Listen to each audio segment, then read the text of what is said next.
Hey everybody, it's Preston, your Citizen Response. Today we're going to be talking about if I could only own one gun in the entire world, what would it be? Gen 4 Glock 19. This is the first Glock that I ever had actually. My first pistol that I ever actually bought on my own was a Springfield XD in 45. It had 3 malfunctions within the first 50 rounds, so I decided I would try something a little bit more reliable. And man, I have been through a lot with this gun. I've had this gun for about 3 years now, and I wish that I kept better track of my round count earlier on. But I've gone through and I've worked through like the classes I've taken, how many years and how many rounds I kind of put through in those years, and I've come by estimation that I have about through this gun. I'm somewhere around the 10,000 mark. I could be a little bit low, maybe 9,000 or even over to the 11, 12. But my best estimation is that I'm right around the 10,000 round mark. Now, it hasn't been without its hiccups. Some people, you'll read reviews on the internet saying, that they've had their Glock for 200,000 rounds and they've never had a malfunction. I don't know, good for them, that's awesome.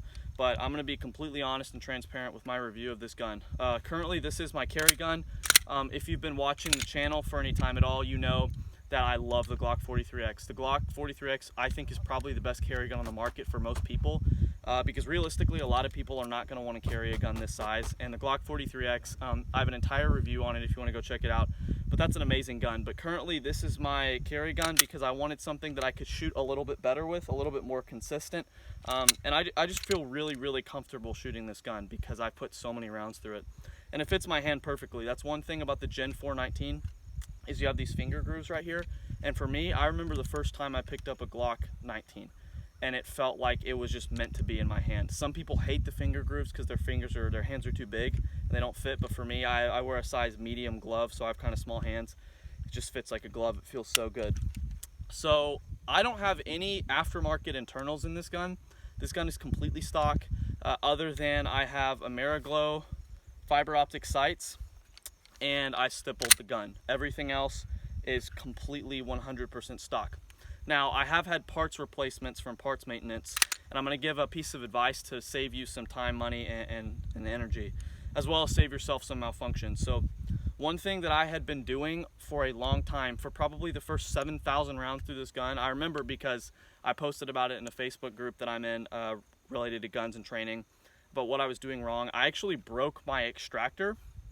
And how I broke my extractor was by dropping rounds right in the chamber, then sending it home and then putting my mag in. That's what I did. And I dry fire to be fair, when I first started shooting about 4 years ago, within the 2 years of me doing that shooting, I started dry firing a lot.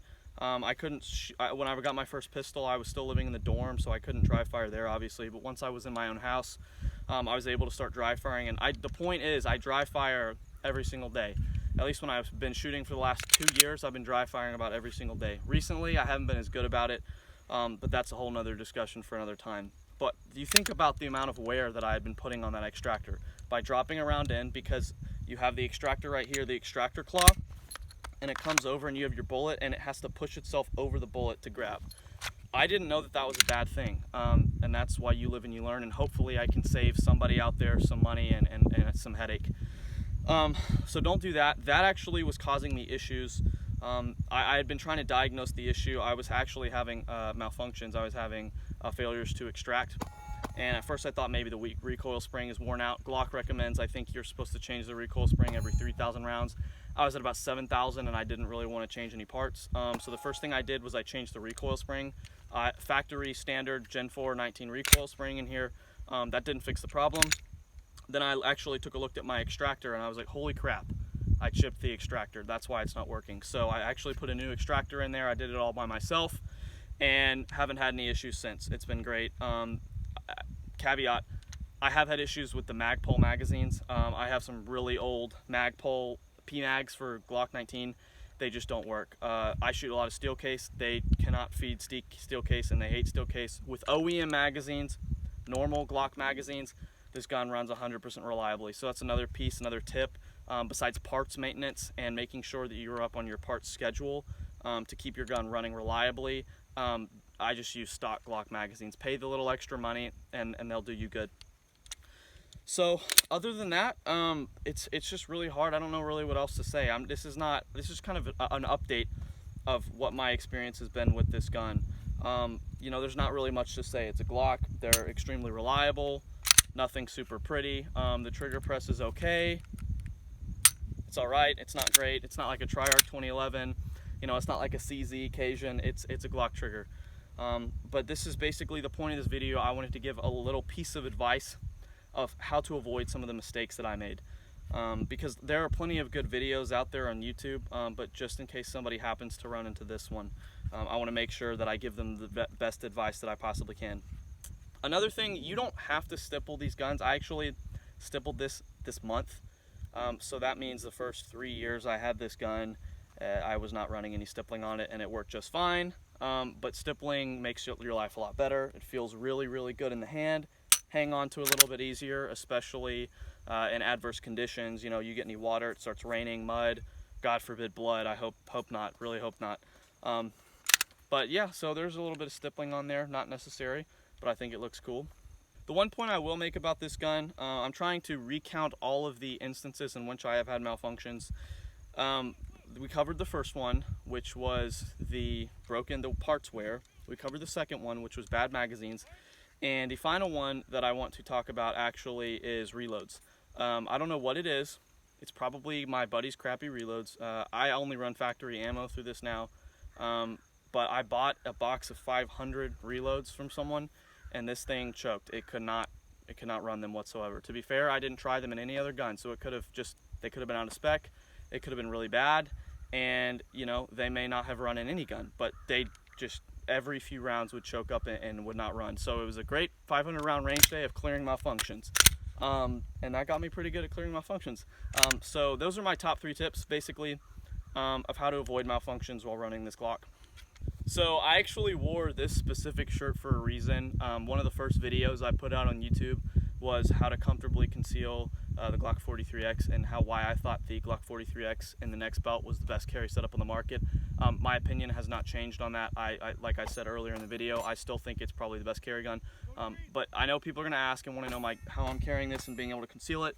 For size reference, I'm about 5'7", and my weight fluctuates. I'm somewhere between 140 and 160 depending on whether I'm bulking or cutting.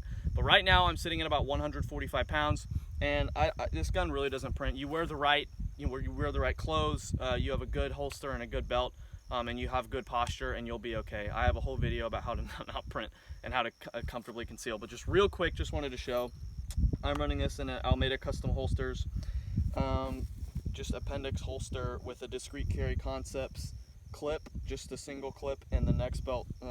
This is the Supreme carry belt.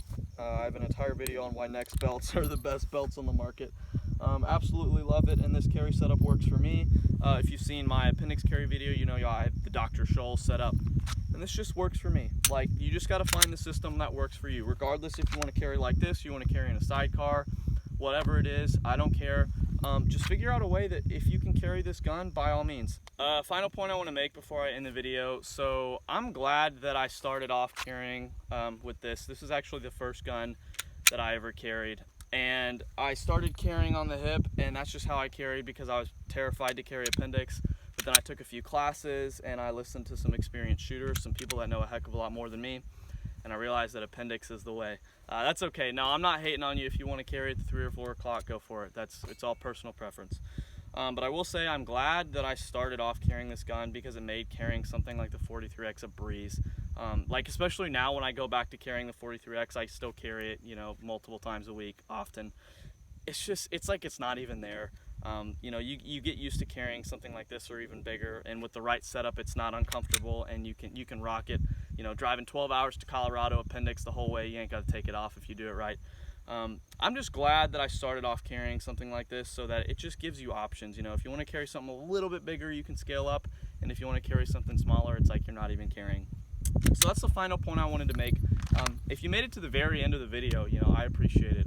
Thank you so much. I just put these out to maybe help people in any way that I can. And if you've been watching, subscribe to my channel for a little bit and made it to the end of some of my videos, you know I give a tiny little spiel at the end about my faith. You know, I just pray that, you know, if you don't know Lord Jesus Christ, if you haven't given your life to him, man, you got two options. You can go speak to someone, go talk to one of your friends who knows him, or just open up the Gospel of John and read through Jesus' ministry and why he did what he did for you, right? Life is short, life is fleeting. We're here and then we're gone the next day, but eternity's forever. And man, God has a plan for you, and he wants you to live your best life the way that he has it laid out for you. Guys, thank you so much for watching the video. As always, please stay safe and get out and train.